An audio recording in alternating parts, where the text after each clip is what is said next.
സ്തുതിപാഠകർ പാർട്ടിയെ ശവപ്പെട്ടിയിലാക്കി. തീയിൽ കുരുത്തവന് നിയമം ബാധകമല്ലേ? പിണറായി വിജയൻ തീയിൽ കുരുത്ത നേതാവാണ്. ED റെയ്ഡ് കൊണ്ടൊന്നും അദ്ദേഹത്തെ ഇല്ലാതാക്കാമെന്ന വ്യാമോഹം കോൺഗ്രസിനും BJPക്കും വേണ്ട. ഉമ്മാക്കി കാട്ടി ഭയപ്പെടുത്താമെന്ന് ആരും കരുതേണ്ട. ഇതെന്റെ വാക്കുകളല്ല കേട്ടോ, തെറ്റിദ്ധരിക്കരുത്. ഞാൻ പറയുന്നുവല്ല, ഞാൻ ഇങ്ങനെ പറയുകയുമില്ല. ഇത് ഡോക്ടർ ജോൺ ബ്രിട്ടാസ് MPയുടെ വാക്കുകളാണ്. ഹോ, എത്ര ഘനഗംഭീരമായ ശബ്ദം! തോറ്റിട്ടും അറിയുന്നില്ല എന്തുകൊണ്ടാണ് തോറ്റതെന്ന്. എന്നിട്ടും പറയുകയാണ്, പിണറായി വിജയൻ എന്ന നേതാവിനെ തൊട്ടാൽ എന്തും സംഭവിക്കും.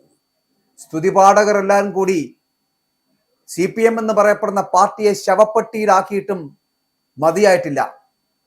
തീയിൽ കുരുത്തവന് നിയമം ബാധകമല്ലാത്ത രീതിയിൽ പ്രസംഗിക്കുന്ന പുതിയ ക്യാപ്സ്യൂളുകളുമായി എത്തിയിരിക്കുന്ന CPMന്റെ വലിയ നേതാക്കൾ കഷ്ടം എന്നേ പറയാനുള്ളൂ.